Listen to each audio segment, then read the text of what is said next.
Le président mais dafay mandargal aussi le pacte dama dégg Cheikh Issa Sall wax ko mooy le maire de Mbour nekkoon Benno Bokk Yaakaar nekkoon le directeur de la CDC processus boobu yëpp dinañ ci dikk meeting bi aussi c'était une manière de pacter la transhumance avec Cheikh Issa Sall bi nga xam ni mooy le maire de Mbour avec son discours bi nga xamante ni tenir na ko nañ ci dem dellu si waat ci plateau bi. Monsieur le Président de la République ñu ngi lay wax ne waa Mbour ñoom ñoo daje joxonte loxo ku nekk fàtte fi mu nekkoon ku nekk fàtte li mu nekkoon ku nekk fàtte li mu bëggoon ñu fas yéene joxonte loxo nekk ci sa wet nekk ci sa ginnaaw pour que ambition bi nga am pour Sénégal nga mën ko mottali. kooku mooy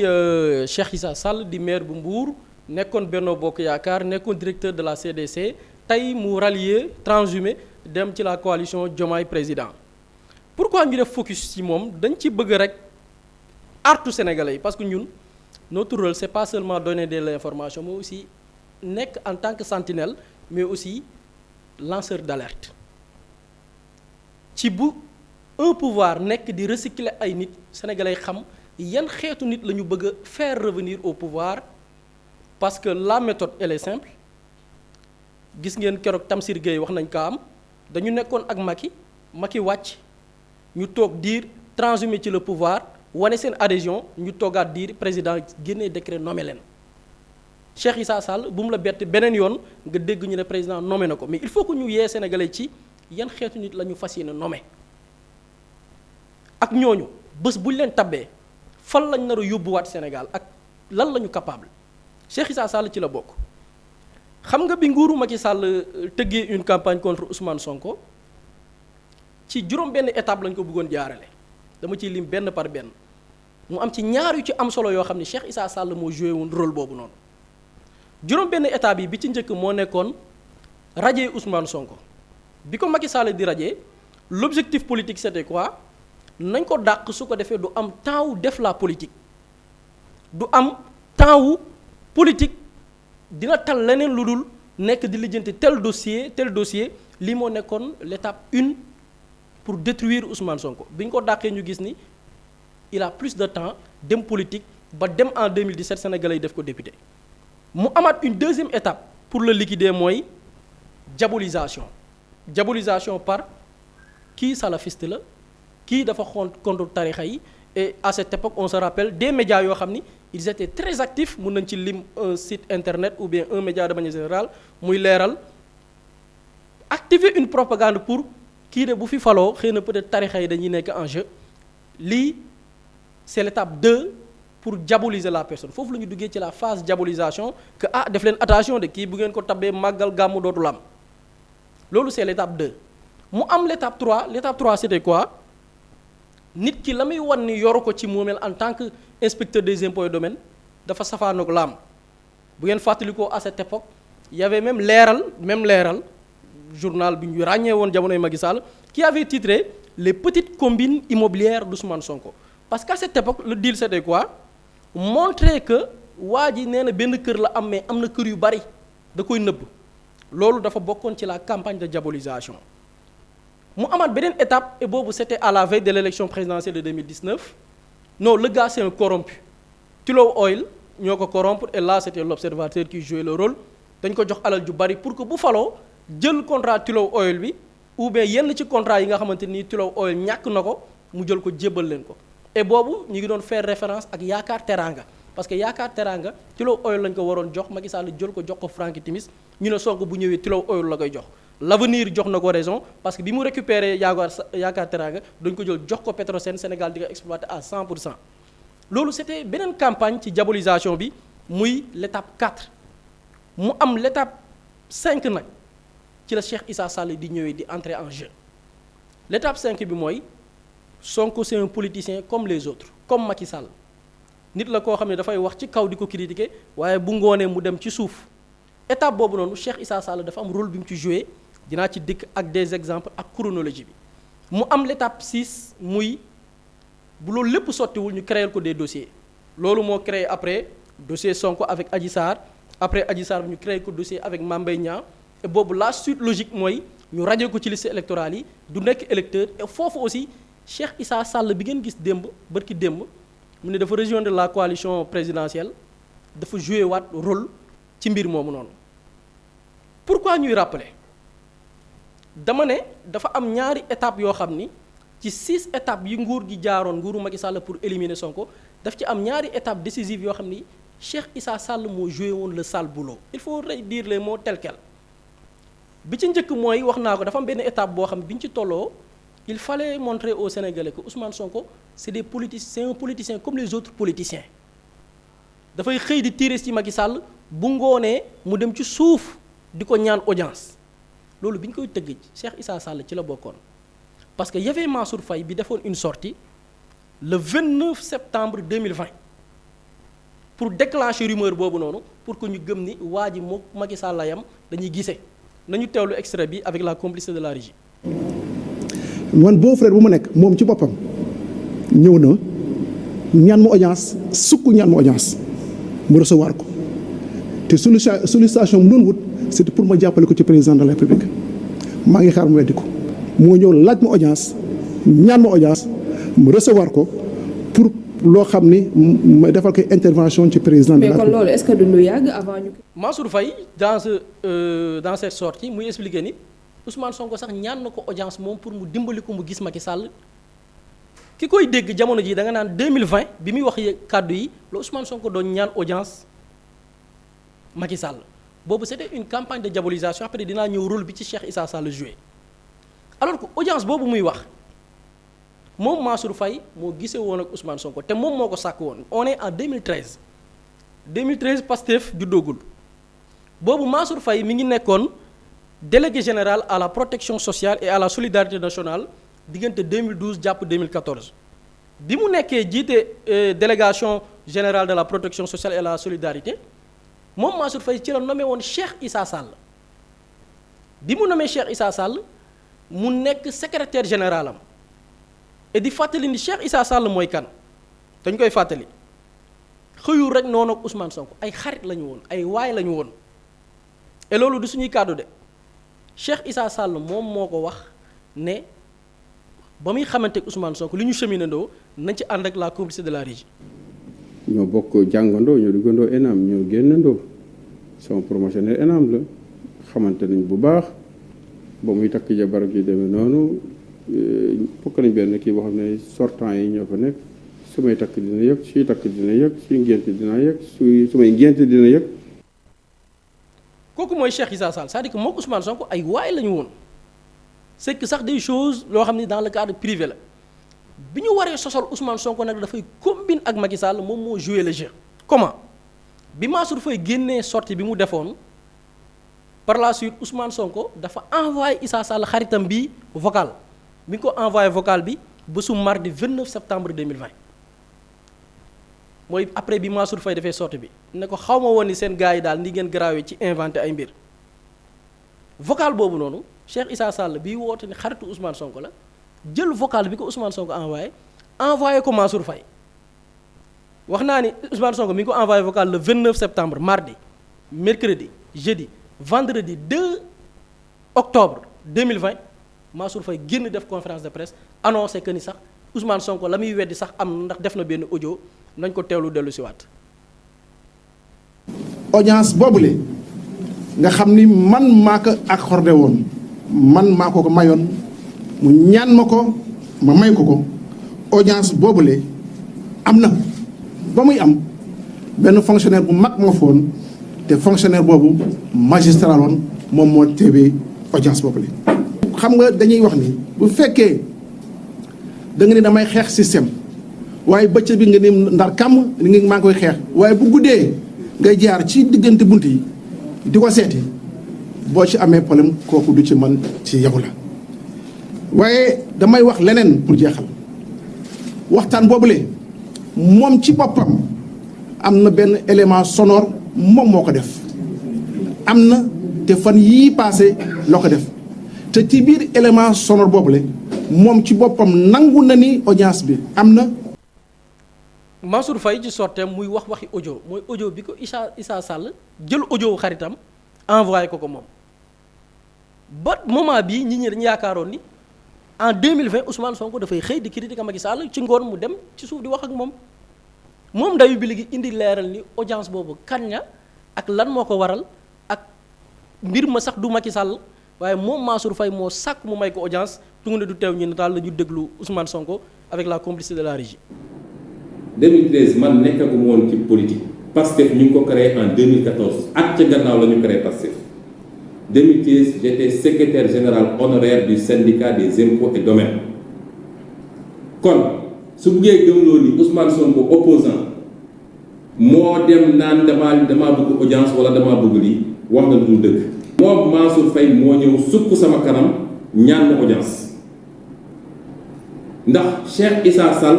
moo nekkoon secrétaire général moo ma woo man ne ma Serigne Ousmane dama la ñaan lenn sama patron daf laa soxla nee na il faut ngeen toog bi ma ko nee nag ñoo bokk promotion la ma ne ñaanal ma sàkkul ma pour que ma gisee moom ñu toog waxtaan. donc histoire bi nii la demee bi li amee Ousmane Sonko envoyé vocal Cheikh Issa Sall di xaritam pour que nit ñi xam qui est Cheikh Issa Sall ak ki ñu nekk di recycler ak ëllëg xëy na bu ñu ko tabbee qu'est-ce qu'il est capable de faire cette personne. audio boobu noonu ñu jël ko di ko envoyé te ñoom Benno Bokk Yaakaar kan moo ko war a diffuser ku ko war a diffuser ba ñu jël Yakham Mbaye moo nekkoon directeur général du Soleil mu kamikaasu moom lañ jox pour mu kamikaasu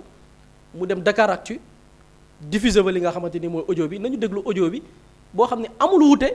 ak la nga xam ne mooy la vraie histoire nañ ko teelu dellu si waat. élément sonore boobu li tubaab di wax une preuve matérielle irréfutable te mi ngi diire fanweeru seconde. buy feeñal dëggal li Mansour wax. mais soo bëggee mën naa la ko tegal nga déglu ko. enregistrement bi ci boppam. mais sëñ Cheikh je ne sais pas que affaire nii ngeen garaawee. mais ça va man maa ñëw sukk di ko surtout yëpp pour demander un truc. toi tu étais présent et toi qui a beaucoup insisté de moi ton patron au voir. Et c'était avant que je m'engage en politique, c'était en 2013. mais day na waar quoi xamoon ni nag gars yi bëgg nañu wàcc à ce niveau là mais comme tu es le témoin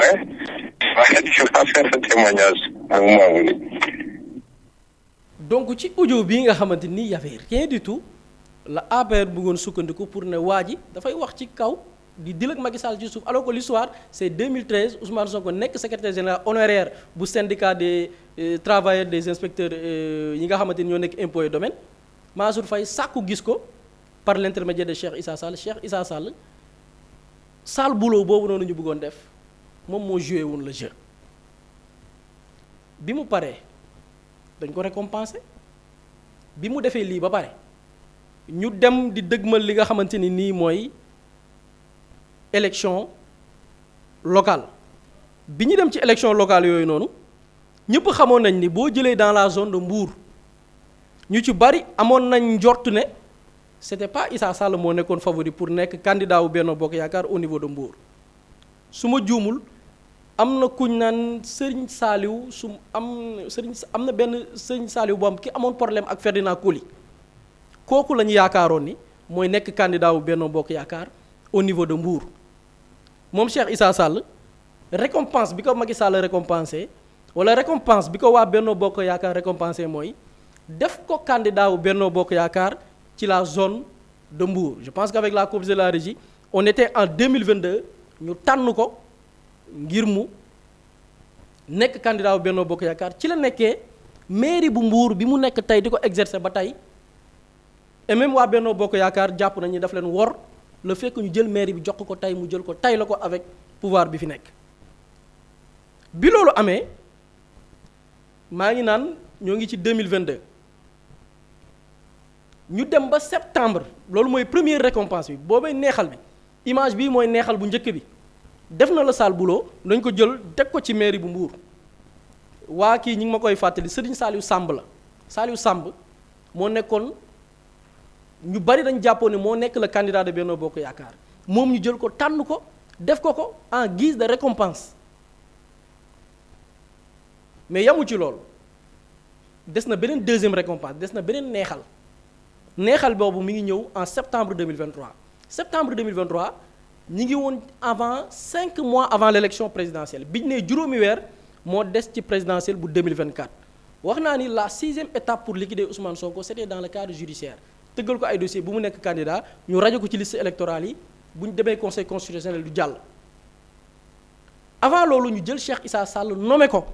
en septembre 2023 ci bopp caisse des dépôts et consignation muy CDC ku xam CDC ci processus électoral mooy document yi nga yóbbu conseil constitutionnel ngir déposer sa candidature caution bi nga war a déposer attestation bi nga war a déposer conseil constitutionnel yaa ngi koy amee CDC muy caisse des dépôts et consignation boo amul quittance wala attestation caisse des dépôts et consignation mënoo nekk un candidat ñu jël Cheikh Issa Sall teg ko fa boobu mooy deuxième récompense bi. pourquoi il faut dire les termes pour beneen sale boulot bu ñuy waajalaat lan la ñu def Ousmane Sonko dafa dem déposer xaalisam boobu sax nekku fi génnagul mi ngi kaso mais mandataire am muy Ayib Daffé dem le 30 novembre 2023 CDC déposé fa 30 millions ba ñu jox ko quittance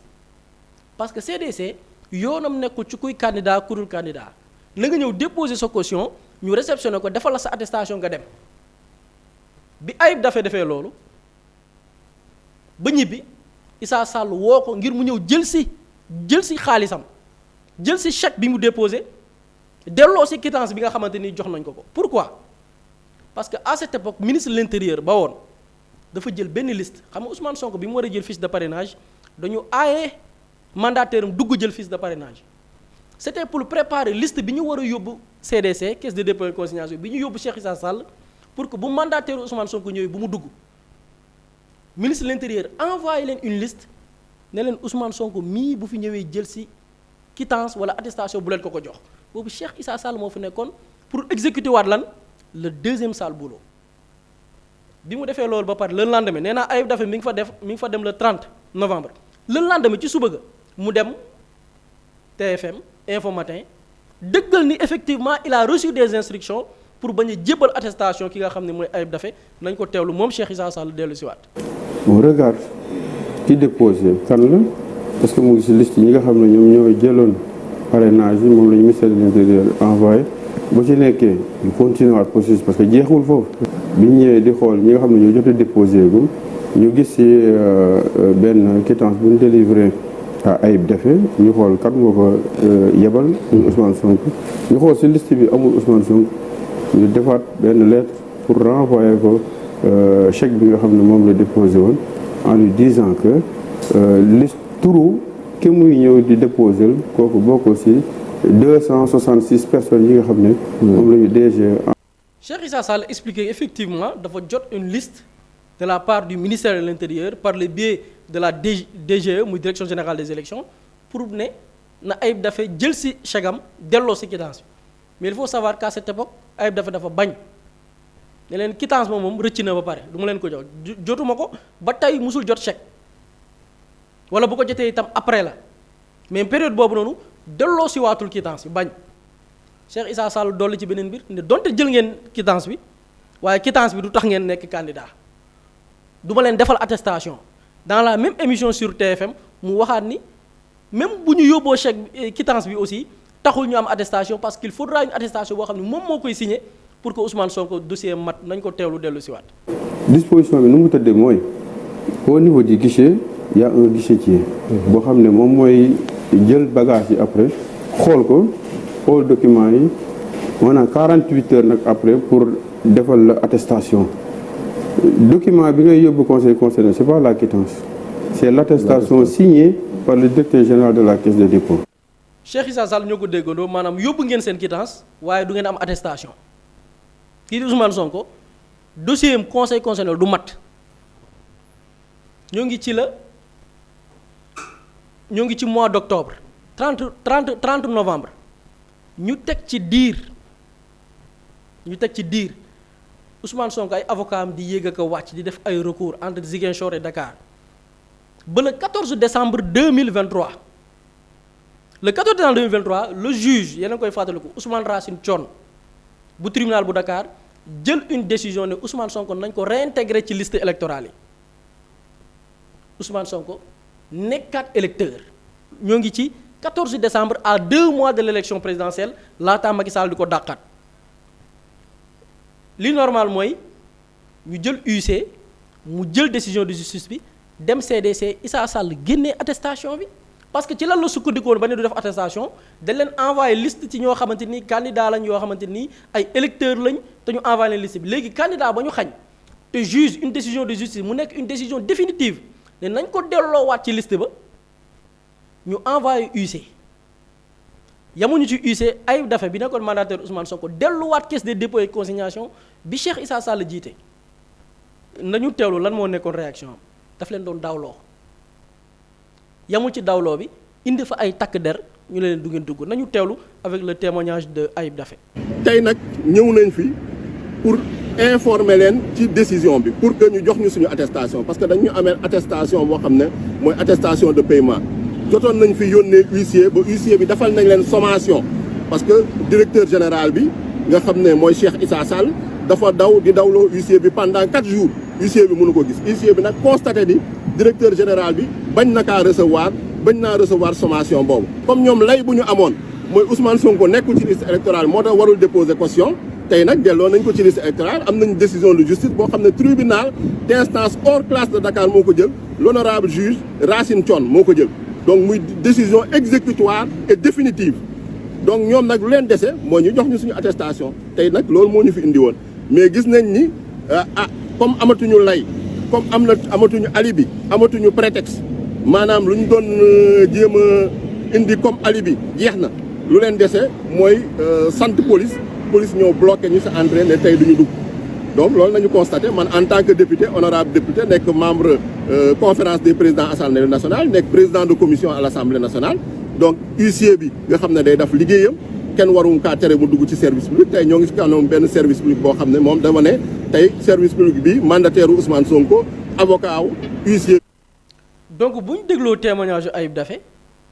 nga ne ni doo ko jox attestation parce que du électeur du candidat yoon ne léegi candidat la parce que dugal nañ ko ci liste électorale yi ñu indil la décision de justice nga ne yow doo gis UC bi di ko dawloo pendant 4 jours mandataire ba daw waaxu ak tànkam ànd ak avocat am nga envoyé ay policiers ne duñ dugg ci biir service bi kii mooy Cheikh Issa Sall un hors la loi ci un magistrat parce qu'il est magistrat bu ma nee hors la loi nag j'ai fait exprès utiliser le mot hors la loi nit la koo xam ne xamul yoon respecté wul administration c'est une personne boo xam ne da nga koy jël teg ko ci barab mu defal la li nga bëgg sans respecter les textes baatu hors la loi boobu noonu Cheikh Issa Sall c'est le président Bassirou Diomaye Faye moo ko tuddee Cheikh Issa Sall à cette époque et bi mu koy wax c'était pas bi mu bañee attestation bi mais bi mu koy wax mooy bi mu trahiré son ami Ousmane Sonko moom Cheikh Issa Sall di partager ay audioom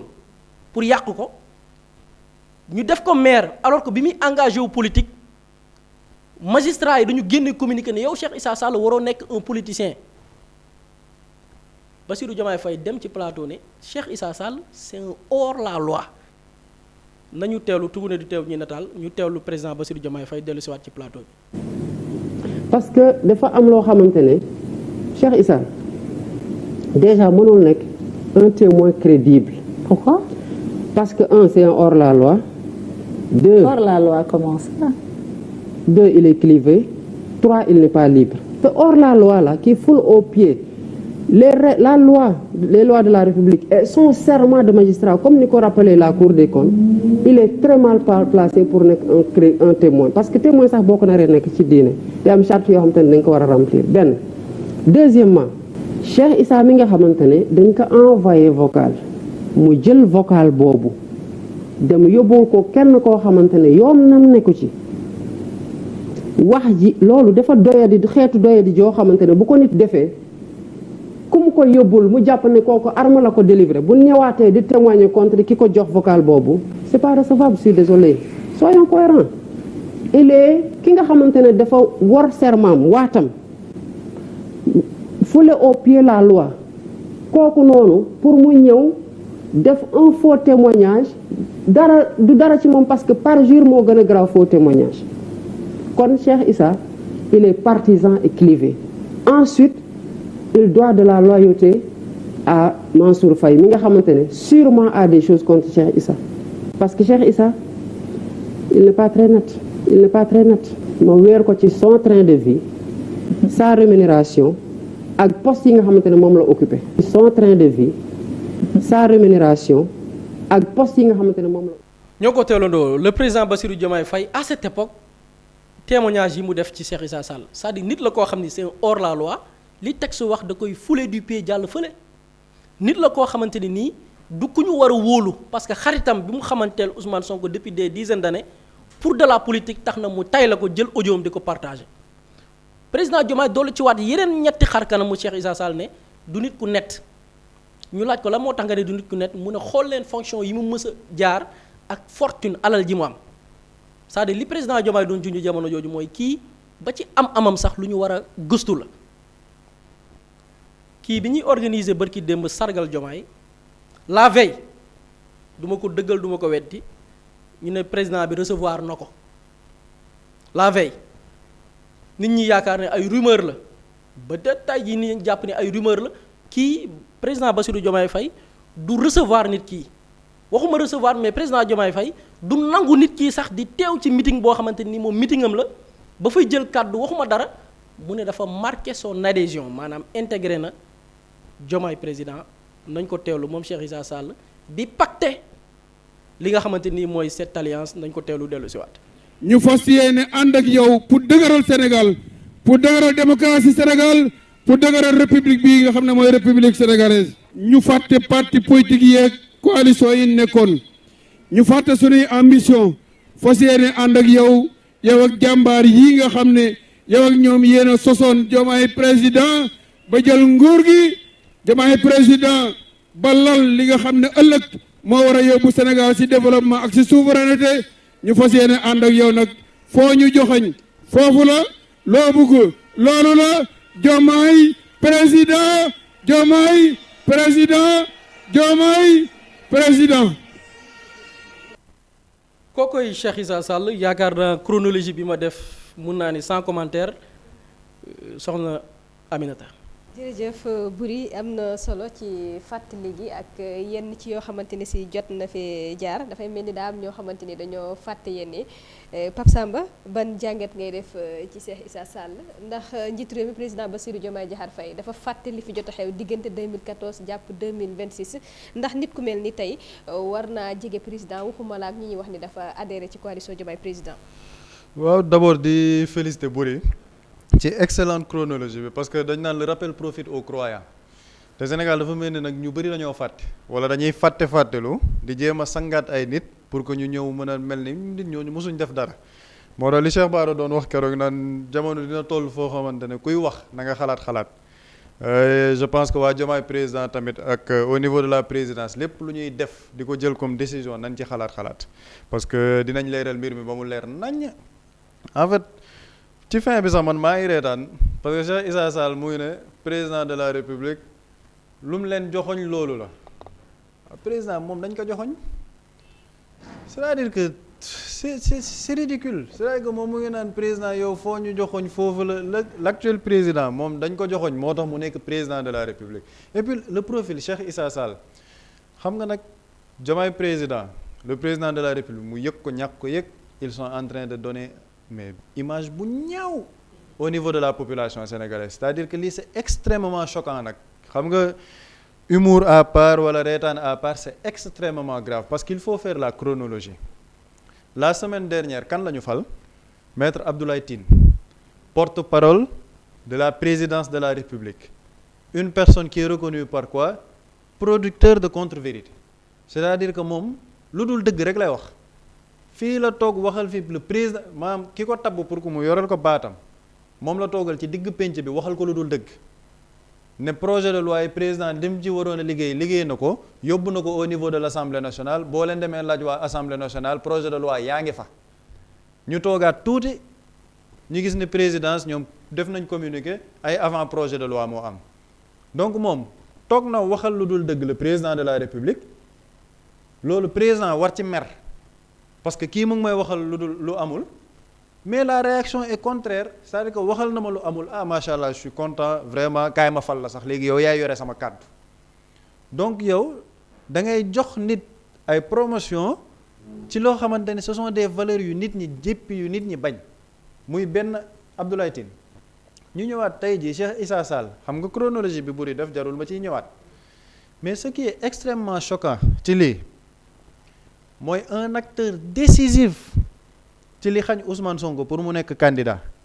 parce que Cheikh Issa Sall li mu def tey jii boo demee conseil constitutionnel lu tax ñu rejeter la candidature de Ousmane Sonko da nga ciy fekk ñu ne amul quitus bi ko CDC war a jox kan moo ci acteur décisif Cheikh Issa Sall donc Cheikh Issa Sall il a participé à anéantir la candidature de Ousmane Sonko pour mu bañ a nekk président léegi Ousmane Sonko bi nga xamante ne dañoo anéantir sa candidature Cheikh Issa Sall joué ci rôle bu mag Ousmane Sonko boobu xañ boppam ba ñu naan ko yow doo nekk candidat kaay ñu repousser élection mu ne du ma repousser projet bi day am candidat day am ku dem Ousmane Sonko xañ boppam moom ci liñ ko doon proposé yëpp joxoñ la yow pour nga nekk président de la République yow ba nga bëggee yow nag jëmmal sa bopp ci politique ñan nga dem àndalaat ñi doon xañ Ousmane Sonko mais loolu doy na waar. ñu bokk ci élection présidentielle 2026 am na leneen tamit lu ñu war a waajal pour ñoom ñu ñëw defaat lu ni mel. mais moo tax ma ne la image bi ñu nekk di jox c'est-à-dire que le président de la République à travers sa coalition image bi mu nekk di jox sénégalais je ne sais même pas s'il s'en rend compte c'est extrêmement grave en fait sénégalais yi li ñuy jàpp mooy yow ki la defaral lépp ki tax yow tey jii nga am puissance du décret xañ boppam pour teg la ci kanamu sénégalais yépp yow ñan ngay àndal ñi ngay àndal mooy ñi koy saaga ñi koy xeex ñu koy xalab ñoo xamante ne bëgguñ leneen lu dul neenal ko ak tuutal ko parce que si tu vois la coalition Diomaye président ñan ñoo fa nekk ñoo xamante ne waxi Ousmane Sonko waxuñ ci dara lu koy xeex rek ci lu koy naqaral la ñuy dox du matin au soir léegi yow président Bassirou Diomaye Faye ñi ngay àndal yow ci sa politique mooy ñi nga xamante ne ñoo yàgg xeex Ousmane Sonko bi la fal yow parce que moo la joxoñ lii la sénégalais yi di jàpp et puis même bu doon dañuy tànn profil bu nekk sax mais Cheikh Issa Sall xam nga bëri ñëw na ci li mu def yépp mais Cheikh Issa Sall en 2024 jéem na daw réew mi génn frontière Mauritanie lañ ko jàppee parce que dafa nekk sous le coup d'une interdiction de sortie du territoire Cheikh Issa Sall bañ ko jàppee woon sax parce que nee na dafa doon seeti sëriñam loolu la lay def conférence de presse di attaquer régime bi naan respecté wuñ les droits des Sénégalais parce que moom c'est une atteinte à sa liberté de circuler Cheikh Issa Sall boobu en moins de 2 ans moom la ñu ñëwaat présenter ko comme la grande recrue de la coalition Diomaye président c'est-à-dire que démb xoolal ci meeting bi samedi bi ci estrade bi maanaam ñi fa ñëw moom la ñu gën a non mais c'est extraordinaire c'est-à-dire que le président de la République wax dëgg neex yàlla bëgg dugg ci politique neex na bëgg 2e mandat neex na mais dafa am lenn loo xamante ni nag il faut mu koy sóoraale parce que sénégalais bëggul workat il faut voir le rapport bi sénégalais am avec workat ak traître mais nañ xool tous les hommes politiques qui s'y sont essayés sénégalais ban traitement lañ leen mujj jox dans ces dernières années te ñooñu sax takkuñ ci Ousmane Sonko politique moo leen boole mais le président de la République dafa tuddee Ousmane Sonko taawam tuddee doom ji mu mujjee am yaay Ousmane Sonko mu ne moom Ousmane Sonko bu leen politique naroon boole mu bàyyi politique waaye léegi yow politique bi nga bëgg a def noonu yow mi ne woon politique bu leen naree boole nga bàyyi politique yow sa politique bi nga nekk di def jamono ji ñan nga ciy àndal ñi nga xamante ni xeex ak bañ Ousmane Sonko lañ def mais loolu rek doy na misaal c'est-à-dire que loolu ku ciy def lecture loolu rek doy na lecture politique moo tax le président de la République sànq maa ngi koy wax par rapport ak politique bi mu bëgg def kenn xamul lan mooy logique bi nit ñi sax dañuy toog ba ci yàgg ne mais lii lan la le président de la République li mu nekk di def nii ci politique c'est quoi parce que y a aucune cohérence tu ne peux pas dire appartenir à un projet de souveraineté anti-système ànd ak ñii nii ci sa biir coalition c'est-à-dire que c'est contradictoire xam nga Cheikh Issa Sall bi taxaw tey naan ay waaw jàppale le président de la République ci démocratie ak souveraineté Cheikh Issa Sall kañ la gëm souveraineté moom kañ la gëm démocratie moom mi doon participer pour ñu neenal candidature yu jàmbur yow nga nekk CDC nit ki indi 30 millions nga war ko jox son quitus nga ne doo ko jox nga ne même bu dee décision de justice am na boo leen déposer seen xaalis këyit bi wane di déposer ngeen seen xaalis man maa ko war a signer du ma ko signer yow kañ nga gëm démocratie kañ nga gëm yow souveraineté lenn rek moo ko indi